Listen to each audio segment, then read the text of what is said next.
Hello दोस्तों, स्वागत है आपका एग्जाम 92 पर। दोस्तों आशा करते हैं आप लोग स्वस्थ और अपनी पढ़ाई में व्यस्त होंगे। दोस्तों जैसा कि आप सभी को पता है कि इस चैनल के माध्यम से मैं ललित द्विवेदी 1 वर्ष का संपूर्ण करंट अफेयर्स करवा रहा हूं। उसी के क्रम में दोस्तों आज नवीनतम नियुक्तियों का लास्ट पार्ट है। लास्ट पार्ट हो जाएगा क्योंकि 2 दिन से मेरी कुछ तबीयत नहीं खराब हो रही थी, गले में थोड़ी दिक्कत थी, इसलिए नहीं बना पा रहा था। आज गला मेरा स्वस्थ है और मस्त है, तो आज आप लोगों की क्लास बिल्कुल फिनिश कर दी जाएगी। कहीं से आप लोगों को डाउट नहीं होना चाहिए कि यह क्लास फिनिश नहीं होगी। यह दोस्तों क्लास आप लोग चाहे जिस एग्जाम की तैयारी करते हो, क्योंकि नवीनतम नियुक्तियों से 2 से 3 क्वेश्चन, 1 से 2 क्वेश्चन ऐसे वेरिएशन करता रहता है, बनते रहते हैं, लेकिन प्रश्न हर एग्जाम में आना निश्चित है। और यह 100% श्योरिटी है कि इस सेक्शन से क्वेश्चन 2 से 3 बनते ही बनते हैं, किसी भी एग्जाम का हो। एक तो राष्ट्रीय का बनता है, एक अंतर्राष्ट्रीय का, एक अपने राज्य का बनता है, ठीक, अपने स्टेट का बनता है। तो ऐसे क्वेश्चन बनते हैं, कभी कभी अंतर्राष्ट्रीय का नहीं बनता तो 2 बन जाते हैं, अगर अंतर्राष्ट्रीय का बन गया तो 3 बन जाते हैं। लेकिन राज्य का जरूर बनेगा, जिस राज्य का प्रश्न होगा, जिस राज्य की परीक्षा होगी। तो UPP, UPSI, UP triple SC, RRB, NTPC, SSC, GD, CHSL, सारे एग्जाम्स के लिए सब में एक एक क्वेश्चन आता है। एनटीपीसी, यूपी ट्रिपल एससी और यूपीपी, यूपीएसआई, इसमें सबसे ज्यादा भरपूर मात्रा में प्रश्न आते हैं। इस सेगमेंट से क्वेश्चन छूटते नहीं है। जो यूपीपीएससी, पीसीएस के लिए तो ये रामबाण सिद्ध होगी। आरआरओ में तो स्टेटमेंट के बेस पर क्वेश्चन बन जाते हैं। बीपीएससी में तो क्वेश्चन आप लोगों को हर हाल में 100% देखने को इससे मिलेंगे। तो यह मेरा चैनल का लोगो है, एग्जाम स्टडी 92। आप लोगों से निवेदन है भाई और बहनों, दोस्तों सबसे, कि मेरा चैनल जरूर सब्सक्राइब कर लीजिए। आपका चैनल आपके बड़े भाई का, छोटे भाई का चैनल है, तो आप लोग सब्सक्राइब करके जरूर रखिए और अपने भाई को और अपने दोस्त को सपोर्ट जरूर कीजिए और थोड़ा मोटिवेशन दीजिए। तो चलते हैं अगली अपनी क्लास पर चलते हैं और उसके बाद में स्टार्ट करते हैं, देखते हैं क्या क्या आज हम लोगों को पढ़ना है। कब के बिछड़े हुए हम, चलिए स्टार्ट करते हैं। कल के बिछड़े हुए थे, आज हम लोग फिर से मिल रहे हैं। मौसमी चक्रवर्ती जी को देख लीजिए, ये क्योंकि आकाशवाणी समाचार की महानिदेशक नियुक्त की गई हैं। किसकी? आकाशवाणी समाचार महानिदेशक का पदभार संभाला है मौसमी चक्रवर्ती, क्योंकि मौसम की सभी संभावनाएं बताती हैं आकाशवाणी से संबंधित तो समाचार मिलती है आकाशवाणी, तो आकाश में ही मौसम बदलता है, तो मौसमी चक्रवर्ती बनी है महानिदेशक। ठीक है, आगे बढ़ते हैं। जेठा अहीर जी को देख लीजिए। किसको? जेठा अहीर जी को देख लीजिए, क्योंकि ये भारतीय कृषि राष्ट्रीय कृषि सहकारी विपणन संघ, जिसे बोलते हैं नाफेड, का अध्यक्ष नियुक्त किया गया है। किसको नियुक्त किया गया? जेठा अहीर जी को नियुक्त किया गया है। बस इतना ही याद रखना, बहुत बड़ी बात है। ठीक है, जेठा अहीर, जेठ याद रखना। जेठ के गर्मियों में थोड़ा फसलें क्या होती हैं, सूखने लगती हैं, उनको पानी की जरूरत होती है। तो भारतीय राष्ट्रीय कृषि सहकारी विपणन संघ, तो भारतीय राष्ट्रीय कृषि आ गए, तो कृषि से संबंधित है जेठा अहीर, जेठ जेठ महीना। ठीक है, तो याद रखना आप लोग। संजय कुमार मिश्रा अवकाश प्राप्त हैं, कोई भी हो कोई दिक्कत नहीं। तो अब क्या बने हैं? जीएसटी अपीलीय न्यायाधिकरण के पहले अध्यक्ष के रूप में शपथ लिया है। तो पहले अध्यक्ष कौन बने हैं? जीएसटी अपीलीय न्यायाधिकरण के, तो कौन बने हैं? संजय कुमार मिश्रा जी बने हैं। मिश्रा जी को याद रखना, संजय कुमार मिश्रा जी तो बने हैं जीएसटी अपीलीय न्यायाधिकरण के पहले अध्यक्ष। आगे बढ़ते हैं दोस्तों, यहाँ देख लीजिए, ये इंपॉर्टेंट है पार्ट थोड़ा। ठीक है, जीएसटी अपीलीय न्यायाधिकरण केंद्रीय वस्तु एवं सेवा कर अधिनियम 2017 के तहत गठित एक अपीलीय प्राधिकरण है, जिसकी मुख्य पीठ नई दिल्ली में है। तो यह बन सकता है स्टेटमेंट के रूप में, पीसीएस, आरओआरओ वगैरह वगैरह में, लेकिन यह डायरेक्ट पूछा जाएगा। जीएसटी अपीलीय न्यायाधिकरण के अध्यक्ष कौन नियुक्त किए गए? वो पहले हैं, तो उनको पूछा जा सकता है, तो संजय कुमार मिश्रा जी हैं। तो ये बाकी वनडे एग्जाम, जितने भी वनडे एग्जाम है, सब में आप लोगों का प्रश्न बन जाएगा। दोस्तों देख लेते हैं डॉक्टर एमेनुअल सोबेरैन को, तो कौन है ये? तो ये बहुत बड़ी इंपॉर्टेंट पर्सनालिटी है, तो इनको देख लेते हैं। विश्व पशु स्वास्थ्य संगठन को 28 मई 2024 को फ्रांस की डॉक्टर एमेनुअल सोबराइन को 2024 से 29 सत्र के लिए संगठन का महानिदेशक नियुक्त किया गया है। किस संगठन का? विश्व पशु स्वास्थ्य संगठन का महानिदेशक नियुक्त किया गया है, जो कि फ्रांस की है। कौन है? Doctor Emmanuel Sobraine. याद रखना, सोबराइन पशु स्वास्थ्य संगठन, ठीक है, पशु स्वास्थ्य संगठन की महानिदेशक नियुक्त किए हैं, जो कि फ्रांस की हैं। ठीक है, आगे बढ़ते हैं। एमेनुअल याद रखना, एमेनुअल मैक्रोन कौन है? फ्रांस के राष्ट्रपति हैं। ठीक है, तो वैसे ही याद रखना आप लोग, एमेनुअल सोवरेन फ्रांस की हैं, कहा तो, लेकिन ये अध्यक्ष किसकी? महानिदेशक नियुक्त किए हैं विश्व पशु स्वास्थ्य संगठन की। आगे बढ़ते हैं, राकेश मोहन जोशी को देख लेते हैं, क्योंकि ये जोश में रहते हैं। तो जोश में रहते हैं, तो इनको कहाँ का बनाया गया है? तो देख लेते हैं। Indian institute of foreign trade ने 5 जून 2024 को Indian institute of foreign management Bengaluru में डायरेक्टर प्रोफेसर राकेश कुमार जोशी को स्थान का नया कुलपति नियुक्त किया गया है। तो यह पूछा नहीं जाएगा, तो आगे बढ़ते हैं। और मनोज पांडा जी को देख लीजिए। पांडा वैसे भी बहुत खूबसूरत होते हैं, मनोज पांडा भी खूबसूरत ही होंगे, स्मार्ट भी होंगे। ठीक है, तो ये क्या है, प्रसिद्ध अर्थशास्त्री मनोज पांडा जी हैं। 16वें वित्त आयोग का पूर्णकालिक सदस्य नियुक्त किया गया है, इसलिए यह इंपॉर्टेंट हो जाते हैं। ये इंपॉर्टेंट है तो इनको पढ़ना भी पड़ेगा। मनोज कुमार पांडा 16वें वित्त आयोग का पूर्णकालिक सदस्य नियुक्त किया गया है। ठीक है। निरंजन मनोज पांडा ने निरंजन राजाध्यक्ष का स्थान लिया है। तो इन स्थान किसका लिया, ये भी पूछा जा सकता है, कभी कभी पूछ लिया जा सकता है, क्योंकि हालांकि ये वित्त आयोग के 16वें वित्त आयोग के बने, तो यह स्थान भी पूछा जा सकता है कि निरंजन राजा अध्यक्ष का स्थान इन्होंने लिया है। डॉक्टर मोहम्मद रिहान जी को देख लीजिए। रिहान जी तो मजे कमाल कर दिए हैं। क्यों कमाल कर दिए, क्योंकि अलीगढ़ उत्तर प्रदेश में है और मुस्लिम यूनिवर्सिटी वहीं पर ही है। तो अलीगढ़ मुस्लिम यूनिवर्सिटी के इलेक्ट्रिकल इंजीनियरिंग विभाग के प्रोफेसर मोहम्मद रिहान प्रोफेसर थे। ठीक है, इलेक्ट्रिकल इंजीनियरिंग विभाग के को अप्रैल 2024 में क्या किया गया, भारत सरकार के नवीन और नवीकरणीय ऊर्जा मंत्रालय के राष्ट्रीय सौर ऊर्जा संस्थान में महानिदेशक नियुक्त किया गया है। समझ रहे हैं। तो आप लोगों के अंदर काबिलियत है तो कुछ भी कर सकते हैं। तो लेकिन इनका कार्यकाल देख लीजिए, 3 ही साल का है। ठीक है, 3 साल का ही नहीं है, 3 साल का है, बहुत बड़ा कार्यकाल है। 3 साल का 10 दिन का कोई नहीं बनाया जाता, 3 साल तो बहुत बड़ी बात है। काबिलियत के दम पे आदमी आगे बढ़ा है। ठीक है, तो उसकी सराहना होनी चाहिए, बिल्कुल होनी चाहिए। संजीव पुरी जी हैं। तो आईटीसी के चेयरमैन सह प्रबंध निदेशक संजीव पुरी को उद्योग व्यापार जगत के प्रमुख संगठन एक है भारतीय उद्योग परिसंघ, भारतीय उद्योग परिसंघ का 2024-25 सत्र के लिए नया अध्यक्ष नियुक्त किया गया है। ठीक है, तो संजीव पुरी जी को भारतीय उद्योग परिसंघ का अध्यक्ष नियुक्त किया गया है। बस इतना याद रखना, एक लाइन का क्वेश्चन बनना है और कुछ नहीं। हर्षपति सिंघानिया जी को याद कर लीजिए। इनको क्या किया गया है, तो आईसीसी का पहला उपाध्यक्ष चुना गया है। ठीक है, और ये है किस देश के हैं, बताओ भाई। हर्षपत सिंघानिया किस देश के हैं, तो भारत के हैं।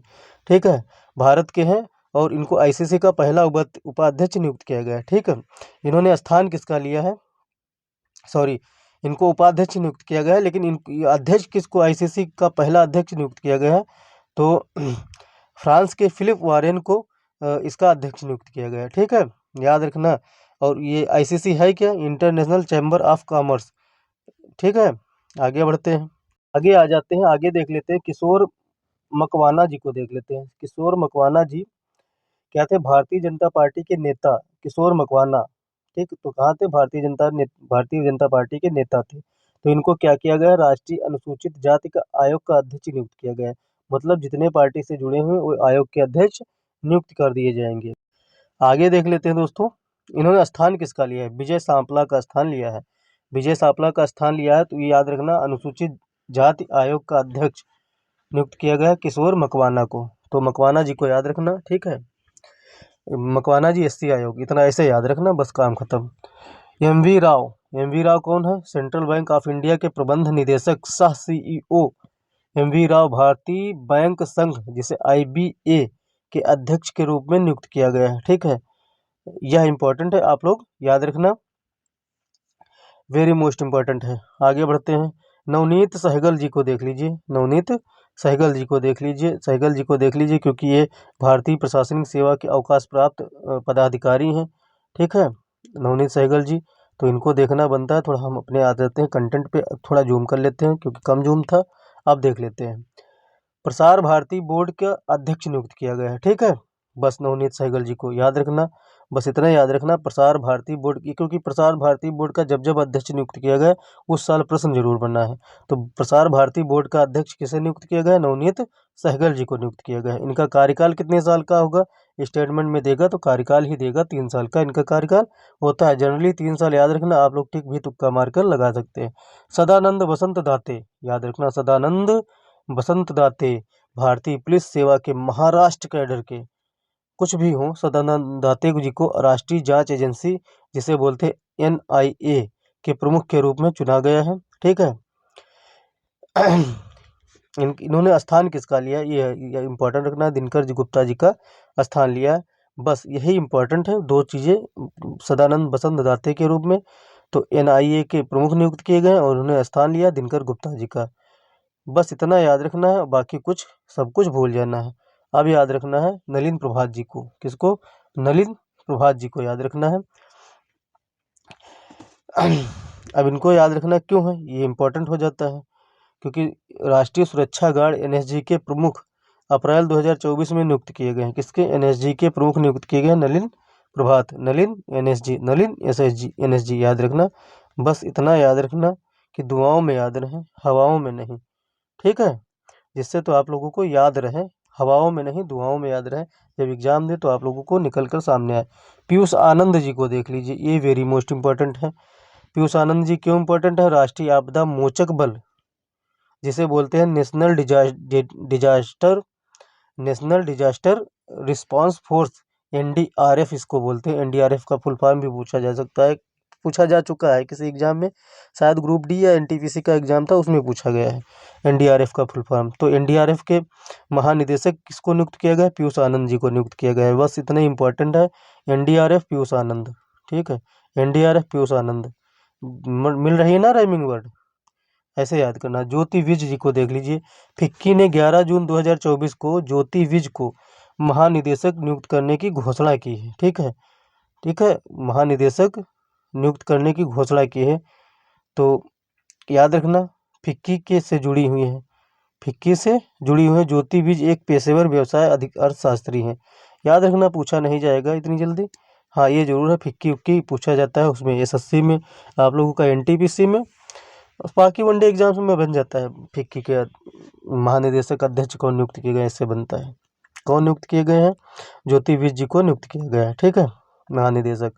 नरसिंह यादव जी को देख लीजिए, वेरी मोस्ट इंपॉर्टेंट पर्सनालिटी, इनको भाई याद करने ही चाहिए क्योंकि ये पूछे ही जाएंगे, प्रश्न बनाकर ये पूछ लिए ही जाएंगे। राष्ट्रमंडल खेलों के पूर्व स्वर्ण पदक विजेता है नरसिंह यादव जी। भारतीय कुश्ती महासंघ WFI के एथलीट आयोग का अध्यक्ष नियुक्त किया गया है। कितनी अच्छी बात है, कितनी प्राउड की बात है कि नरसिंह यादव जी को नियुक्त किया गया है क्योंकि ये खेल राष्ट्रमंडल खेलों के पूर्व स्वर्ण पदक विजेता रहे हैं, ठीक है। आगे बढ़ते हैं कृष्ण एला जी को देख लेते हैं। कृष्ण एला जी को इंडियन वैक्सीन मैन्युफैक्चरर्स एसोसिएशन ने अप्रैल 2024 से 2026 तक भारत बायोटेक के सह संस्थापक और कार्यकारी अध्यक्ष कृष्णा एला को अपना नया अध्यक्ष नियुक्त किया गया है, ठीक है, याद रखना दोस्तों, भूल ना जाना। इंडियन वैक्सीन मैन्युफैक्चर एसोसिएशन का अध्यक्ष नियुक्त किया गया कृष्णा एला जी को।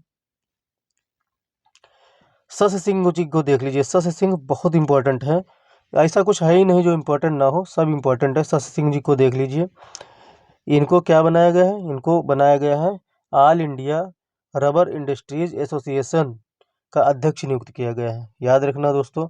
रश्मि शुक्ला जी को देख लीजिए, इनको क्या बनाया गया है, महाराष्ट्र का पहला महिला पुलिस महानिदेशक नियुक्त किया गया है। तो बस इतना याद रखना, बाकी कुछ याद करने वाली बात नहीं, इनको याद भी ना रखना, इनको याद करने की जरूरत नहीं। All India rubber industries association के अध्यक्ष शशि सिंह को जी को नियुक्त किया गया है, ये याद रखने वाली। रघुराम अय्यर जी आगे इंपॉर्टेंट है, बहुत सारे और भी इंपॉर्टेंट पर्सनालिटीज़ हैं तो उनको याद करना जरूरी है। तो रघुराम अय्यर जी को देख लीजिए, भारतीय ओलंपिक संघ IAO का मुख्य कार्यकारी अधिकारी नियुक्त किया गया, ठीक है, याद रखना रघुराम अय्यर जी को। अनिल लाहौटी जी को देख लीजिए, रेलवे बोर्ड के पूर्व अध्यक्ष अनिल कुमार लोहाटी को जनवरी 2024 में भारतीय दूरसंचार नियामक प्राधिकरण ट्राई का अध्यक्ष नियुक्त किया गया है। तो ट्राई का अध्यक्ष कौन नियुक्त किया गया है, अनिल लाहौटी को नियुक्त किया गया है। लाहौटी है ट्राई के अध्यक्ष, ठीक है, इनका कार्यकाल कितना होगा, 3 वर्ष का होगा। बस इतना याद रखना, बाकी कुछ याद करने की जरूरत नहीं। आगे बढ़ते हैं, सेंथिल पांडियन जी को देख लीजिए, नाम तो सुना सुना लगता होगा सेंथिल पांडियन जी का, तो सुन लीजिए फिर से एक बार। तो इनको क्या किया गया, विश्व व्यापार संगठन जिसे WTO बोलता है उसमें क्या भारत का नया राजदूत नियुक्त किया गया है, इतना याद रखना। वेरी इंपॉर्टेंट है, वेरी मोस्ट इंपॉर्टेंट है। ब्रजेंद्र नवनीत जी का इन्होंने स्थान लिया। सेंथिल पांडियन जी विश्व व्यापार संगठन का भारत के नए राजदूत के रूप में काम करेंगे। अब सेंथिल पांडियन जी आगे देख लेते हैं। विकासशील, इनका नाम ही विकासशील है, तो थोड़ा विकासशील तो होंगे ही फिर, न ऐसा तो नियुक्त नहीं किए जाते। ये एशियाई विकास बैंक का कार्यकारी निदेशक नियुक्त किया गया है विकासशील जी को, ठीक है। 3 वर्ष का इनका कार्यकाल इनका भी होगा। कह रहे हैं 3 वर्ष दिख जाए और आप लोग लगा के चले आना। डॉक्टर समीर शाह जी को देख लीजिए, अमित शाह जी के बेटे नहीं, बस इतना याद रखना, ठीक। समीर शाह जी, डॉक्टर समीर शाह जी को देख लीजिए, एक सेकेंड। डॉक्टर समीर शाह, इनको क्या किया गया है, बीबीसी के चेयरमैन के पद पर नियुक्त किया गया। तो बीबीसी के चेयरमैन, बीबीडी नहीं, बीबीसी के चेयरमैन कौन है, डॉक्टर समीर शाह। आगे बढ़ते हैं। कंचन देवी जी को देख लीजिए, कंचन देवी जी वेरी मोस्ट इंपॉर्टेंट है। कंचन देवी जी को चौकोर में ही रखेंगे। कंचन देवी जी में क्या ऐसी खासियत थी कि भारतीय वानिकी अनुसंधान शिक्षा परिषद की पहली महिला महानिदेशक नियुक्त कर दिया गया, चूंकि ये मध्य प्रदेश कैडर की 191वीं बैच की भारतीय वन सेवा अधिकारी थी। भाई साहब, आप लोग अगर आईएएस आईपीएस या आईएफएस कुछ भी बन जाते हैं तो आप लोगों को ये मान के चलिए कहीं ना कहीं किसी न किसी चीज़ में महानिदेशक नियुक्त कर दिया जाएगा। तो कंचन देवी क्योंकि भाई उनको डिजर्व भी करती हैं पोस्ट, बहुत मेहनत करके आते हैं। कंचन देवी जी भारतीय वानिकी अनुसंधान शिक्षा परिषद की क्या पहली महिला महानिदेशक नियुक्त की गई, इतना याद रखना, वेरी मोस्ट इंपॉर्टेंट है। बाकी कल से ऑपरेशन और अभियान चालू होंगे, तो ऑपरेशन और अभियान युद्धाभ्यास तो पहला दिखा देते हैं, क्योंकि आज से श्री गणेश की कर देते हैं। सैन्य अभ्यास काजिंद, सैन्य अभ्यास काजिंद, काजिंद में से काजी हटा, ये अलग कर दीजिए, फिर इंड अलग कर दीजिए, तो कजाकिस्तान और इंडिया के बीच में होता है काजिंद, ठीक है। तो यह उत्तराखंड के औली में हुआ है और कब से कब तक पूछा नहीं जाएगा। 8वां संस्करण है, 8वां सैन्य अभ्यास काजिंद का आयोजन किया गया है। तो भारत और कजाकिस्तान के बीच में होता है। भूल से भी पाकिस्तान का नाम ना लेना, ठीक है। चलिए बस अपनी फिनिश करते हैं समय। अब आज की क्लास को यहीं पर रोकते हैं, आगे मिलेंगे कल, और कल से ऑपरेशन युद्धाभ्यास स्टार्ट करेंगे और सारे फिनिश कर देंगे कल ही, क्योंकि ज़्यादा होते नहीं। अगर नहीं होगा तो 2 पार्ट में करेंगे, कौन सा आराम आराम से करेंगे, 2 पार्ट में करेंगे, लेकिन आप लोगों के अच्छे से फिनिश करेंगे। तो मिलते हैं अगली वीडियो में, अगले पार्ट में, अगली क्लास में डिस्कशन करने के लिए। और भाई और बहनों, दोस्तों, आप लोगों से फिर से निवेदन है कि चैनल को जो बिना सब्सक्राइब करे ना जानना, थोड़ा हमको थोड़ा मोटिवेशन दे देना कि अगली वीडियो आप लोगों को और भी मोटिवेशन के साथ में डिस्कशन की जाए। ठीक, मिलते हैं अगली वीडियो में, तब तक के लिए जय हिंद, जय भारत, नमस्कार।